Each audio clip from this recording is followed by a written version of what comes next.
안녕하세요. 텍스살롱의 최시무사입니다.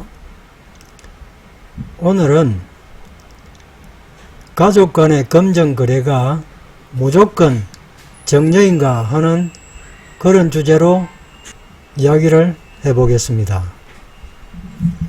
지난 9월 24일 날 국민권익위원회에게 기혁씨가 아파트를 취득하면서 아버지에게서 3억 원을 빌렸고 다시 아파트를 담보로 대출을 받아서 2억 7천을 상환을 했는데, 여기에 대해서 국세청은 정려로 보고 과세를 하였고 기혁씨는 억울하다고 하여 국민권익위원회에게 고충민원을 신청한 내용입니다. 그 내용을 살펴보도록 하겠습니다. 기혁씨는 아파트를 취득하면서 중도금이 부족하자 아버지로부터 3억 원을 빌려 아파트를 취득했다. 이후 아들은 취득한 아파트를 담보로 대출을 받아 아버지에게 2억 7천만 원을 상환했다. 이에 대해 과세관청은 아버지로부터 빌린 3억 원을 정려받은 것으로 보고 기혁씨에게 정려세 6천만 원을 부과했다. 이에 기혁씨는 아버지에게 아파트를 담보로 2억 7천만 원을 대출받아 아버지에게 상환한 사실이 확인이 되는데도 정려세가 부과된 것은 억울하므로 정려세를 취소해달라고 우리 위원회에게 고충민원을 신청했다. 이런 내용입니다. 먼저 기혁씨는 아버지로부터 3억 원을 빌렸습니다. 그리고 다시 아버지에게 2억 7천만 원을 상환을 하였습니다. 그래서 과세관청은 기혁씨에게 정려세 6천만 원을 부과를 하였습니다. 그 결정 내용에 대해서 알아보도록 하겠습니다. 국민권익위는 기혁씨가 아버지로부터 수표 3억 원을 받아 아파트 취득 자금으로 사용하였더라도 취득한 당일 아파트를 담보로 2억 원을 대출받아 아버지에게 상환하는 등 총 2억 7천만 원을 상환한 사실이 확인되는 점, 기혁씨가 아버지와 계약서를 작성하지 않았더라도 상환한 사실이 확인되므로 금전 소비대차로 보는 것이 합리적인 점, 기혁씨는 3억 원을 기혁씨 금융계좌로 이체받은 것이 아니라 아버지로부터 수표를 받아 아파트 취득 대금으로 지급하였으므로 3억 원이 기혁씨의 통장 잔액과 혼재되지 않은 점 등을 종합적으로 고려해보면 기혁씨는 3억 원을 정려받은 것이 아니라 차용한 것으로 보아야 하므로 정려세를 취소하도록 시정 권고했다. 이렇게 되어 있습니다. 여기서 우리가 살펴볼 수 있는 것은 3억 원을 대출을 받았는데 취득한 당일 아파트를 담보로 2억 원을 대출을 받아서 아버지에게 상환을 했고, 또 그 전에 혹은 그 이후에 7천만 원을 추가로 상환을 해서 총 2억 7천만 원을 상환하였다는 사실은 확인이 되고 있습니다. 그런데 원래는 이 3억 원을 차용하는 시점에 차용 계약서를 적었어야 하는데 계약서를 작성하지 않았습니다. 이것이 정려세를 부과받은 가장 큰 원인이 되겠죠. 그래서 이 계약서를 작성하는 것이 중요하다.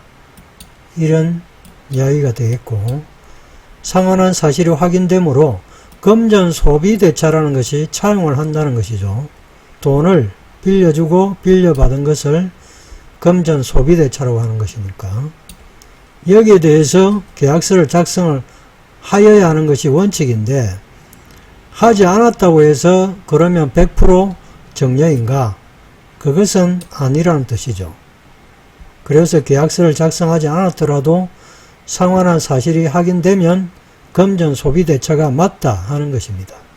다음, 기혁씨는 3억 원을 기혁씨 금융계좌로 이체받은 것이 아니라 아버지로부터 수표를 받아 아파트 취득 대금으로 지급하였으므로 3억 원이 기혁씨의 통장 잔액과 혼재되지 않은 점 등을 종합적으로 고려해보면 기혁씨는 3억 원을 정려받은 것이 아니라 차용한 것으로 보아야 하므로 정려세를 취소하도록 시정 권고했다. 이렇게 되어 있습니다. 여기에서 이 검정거래를 할 때는 금융계좌로 하는 것이 원칙이지만 아버지로부터 수표를 받아서 아파트 취득 대금을 지급하였기 때문에 이 3억 원이 기역시의 통장으로 보낸 이 3억 원과 혼재 섞이지 않았다 이런 말입니다. 기역시의 통장 잔액과 섞이지 않았다. 그러니까 구별이 된다는 뜻이죠. 원래는 금융계좌로 이체를 받아서 해야 확실한데 수표를 받아서 지급했지만 수표 3억 원이 들락날락 하면서 기역시의 통장 잔액과 섞이지 않았기 때문에 이것은 금전 소비대차로서 차용된 금액이다. 정려가 아니다. 이런 뜻으로 볼 수 있겠습니다. 그래서 국민권익위원회에는 정려세를 취소하도록 시정권고를 했습니다. 국민권익위원회에서 시정권고를 하면 국세청에서는 받아들이는 입장입니다.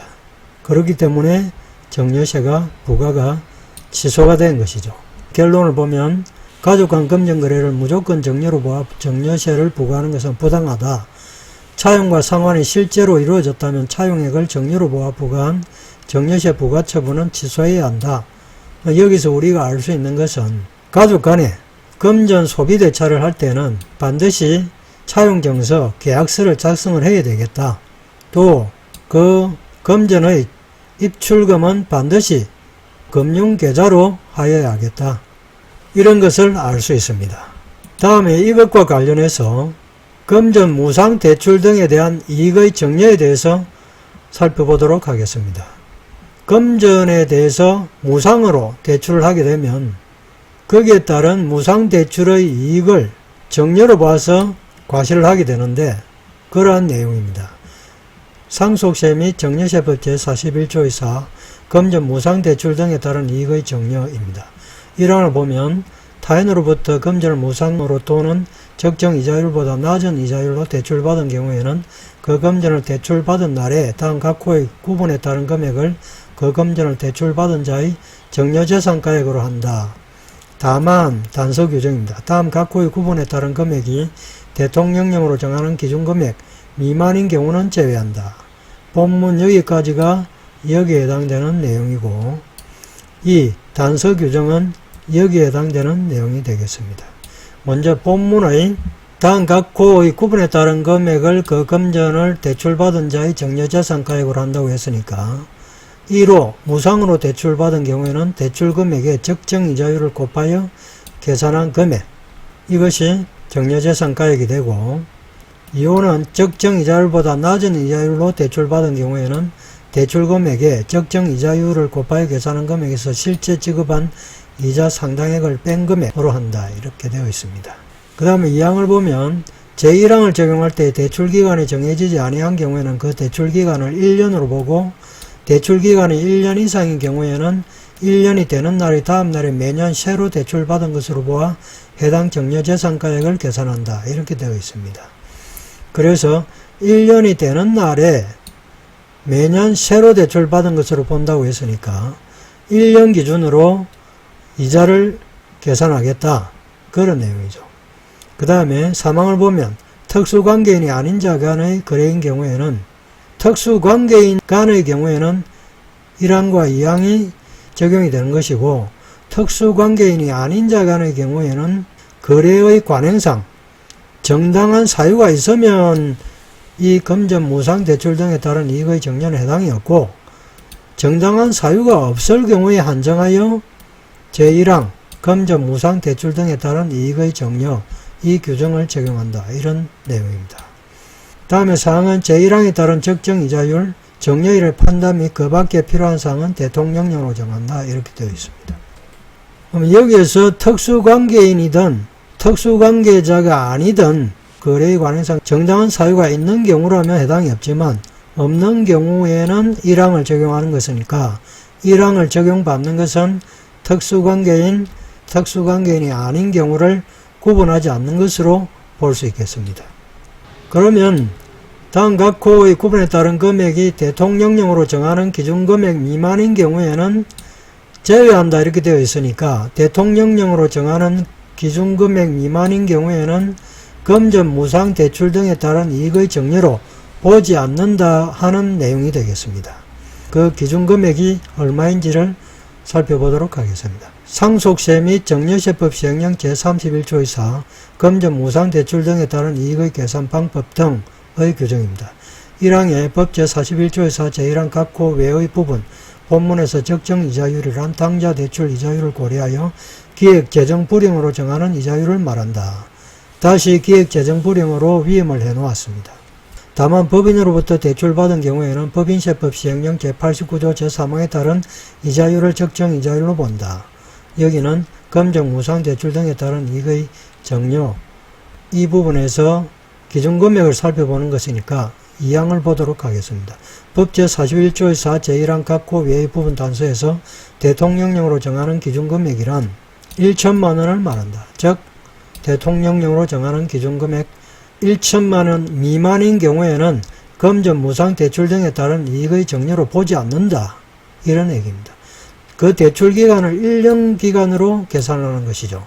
대출기간이 1년 이상의 경우에는 1년이 되는 날의 다음 날에 매년 새로 대출받은 것으로 보아 해당 정려재산가액을 계산한다고 했으니까 만약에 첫 번째 해에 받은 이익이 500만원이고 두 번째 해에 받은 이익이 600만원이다.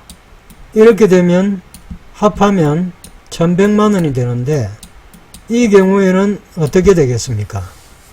이 구문에 따르면은 1년이 되는 날의 다음 날에 매년 새로 대출받은 것으로 보아 정려재산가액을 계산한다고 했으니까 합하면 1100만원이 되어서 1000만원을 초과하게 되지만 여기에서 매년 새로 대출받은 것으로 보아 해당 정려재산가액을 계산한다고 했으니까 첫 해에 500만원, 1000만원 미만이니까 비과세가 되는 것이죠. 두 번째에도 마찬가지로 1000만원 미만이니까 비과세가 됩니다. 이것도 비과세, 이것도 비과세면 대출기간이 1년을 초과한 2년 또 3년이라 하더라도 이러한 금전 무상 대출의 경우에는 정려로 보지 않게 된다는 뜻이 됩니다. 다음 기획재정 불응으로 정하는 이자율을 한번 살펴보도록 하겠습니다. 이것은 상속세 및 정려세법 시행규칙 제10조의 5 금전 무상 대출 등에 따른 이익의 계산 시 적정 이자율 규정에 나오는데 0 제31조의 4 제1항 본문에서 기획재정 불응으로 정하는 이자율이란 법인세법 시행규칙 제43조 제2항에 따른 이자율을 말한다. 이렇게 되어 있습니다. 제2항입니다. 그래서 법인세법 시행규칙 제43조의 2항 0 제89조 제3항 각호 외의 부분 단서에서 기획재정 불응으로 정하는 당좌대출 이자율이란 연간 1000분의 46을 말한다. 이렇게 되어 있습니다. 이것은 연리 4.6%입니다. 즉 이 4.6%가 여기에서 말하는 적정 이자율이 되는 것입니다. 그래서 무상으로 대출받은 경우에는 대출금액에 적정 이자율을 곱하여 계산한 금액이 됩니다. 또 낮은 이자율로 대출받았을 경우에는 그 차액, 적정 이자율을 곱하여 계산한 금액에서 실제 지급한 이자 상당의 액을 뺀다고 했으니까 그 차액을 정려금액으로 보게 되겠습니다. 그러면 이제 여기서 우리가 생각해 볼 수 있는 문제는 예를 들어서 어떤 사람이 가족으로부터 금전 무상 대출 등에 따른 이익의 정려를 받게 되었는데 그 이익이 990만원이더라. 또 한 가족은 1000만원이더라. 이럴 경우에 이 가족의 경우에는 비과세가 되고 이 가족의 경우에는 1000만원 이상이 되어서 과세가 된다. 이렇게 되면 참 억울한 일입니다. 하지만 법 규정상 이것은 전체 금액에 대해서 비과세가 되고 이것은 1000만원을 제외한 금액이 아니고 전체 1000만원에 대한 과세가 된다. 이런 점을 알아야 할 것 같습니다. 하지만 가족 간의 정려의 경우에 직계 좀비속 간에는 5천만원, 기타 친족의 경우에는 1000만원의 정려재산 공제가 있으니까 정려세 과세가 되지는 않겠지만 10년 안에 정려재산을 합한다는 측면에서는 이전에 정려를 받은 사실이 있다면 기타 친족의 경우에는 합산해서 1000만원이 넘어가게 된다면 그 부분에 대해서는 정려세가 과세가 되겠습니다. 그래서 오늘 내용 중에서는 1000만원의 기준은 해당 1년도 기준이고 누적이 아니라는 것.